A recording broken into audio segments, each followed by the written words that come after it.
Well, I'm Chris, and this is my changing out a strip spur gear video. So this is my Nitro Slayer. This is my personal one that I run. So I was having a lot of fun with it. As soon as I get into tuning it for performance, I strip the spur gear. So you can see this is my custom one with that Vantage carbon fiber chassis.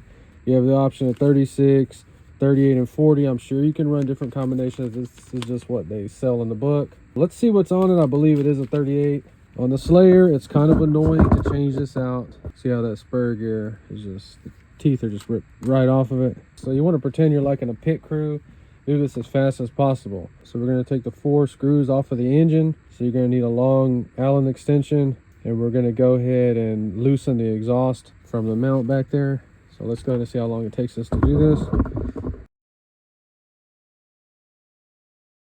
Take it all off as a unit. That was like 2 or 3 minutes max. The longest time I spent getting the freaking tools to do it. Okay, so we just have our glow plug wrench, loosening up that slipper clutch.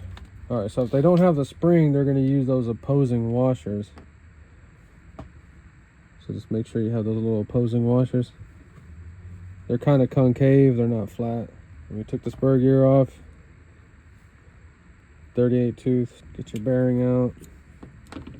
So we'll go back with a 38 tooth. So we will replace it one time, and if it busts again, I'll get a metal one. Bearing in there. So you might have to hold the car at a weird angle to get this back in. Make sure that slipper clutch is in the little teeth like it's supposed to be. Okay, don't let it fall out.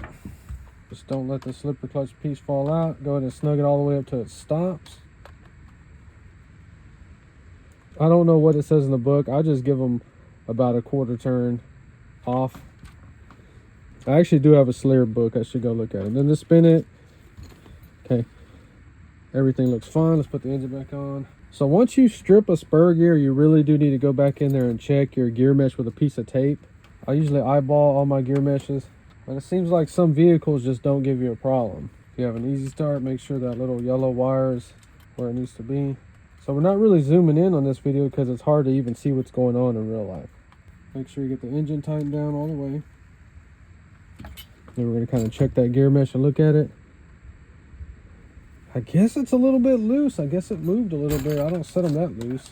Yeah, I mean, that felt like 15 thousandths. I set them about 5 thousandths. Oh, man, it's loose. Maybe I forgot to tighten that other screw last time. I don't remember.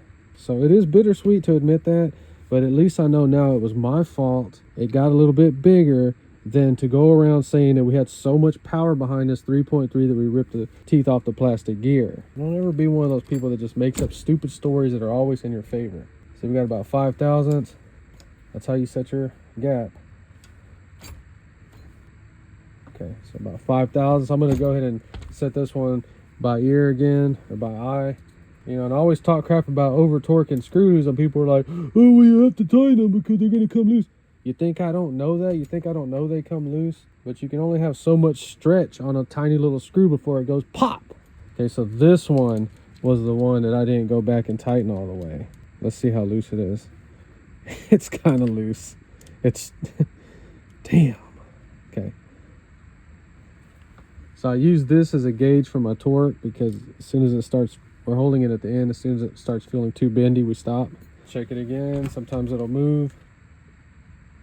Yeah, so let's see if a piece of paper fits through there. I use tape, so we just get a piece of tape on there and see if it'll run through. If it'll run through, your gear mesh is good. See, if it would have stopped, it would have been too tight. Nice. The lesson in this video is to go back and periodically check those screws while you're running this thing. So now I'm happy because I get to run this. I'm going to run this as soon as possible. My friend at work that bought one of these, we clocked it cold start, like just running it back a few times at 42 miles an hour. So I got to beat that. What is not going on? Okay, we didn't prime it again. We didn't tighten this either.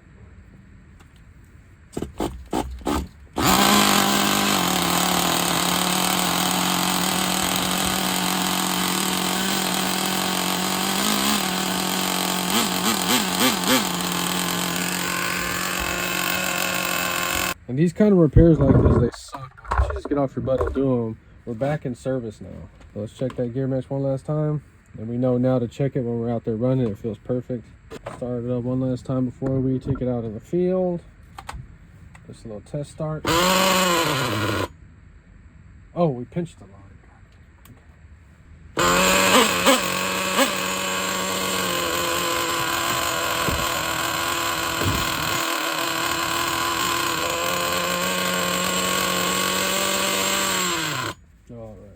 So if you have a Revo or Slayer, you've seen how easy that was. Now we're back in service. If you enjoyed the video, please like and subscribe, and thanks for watching.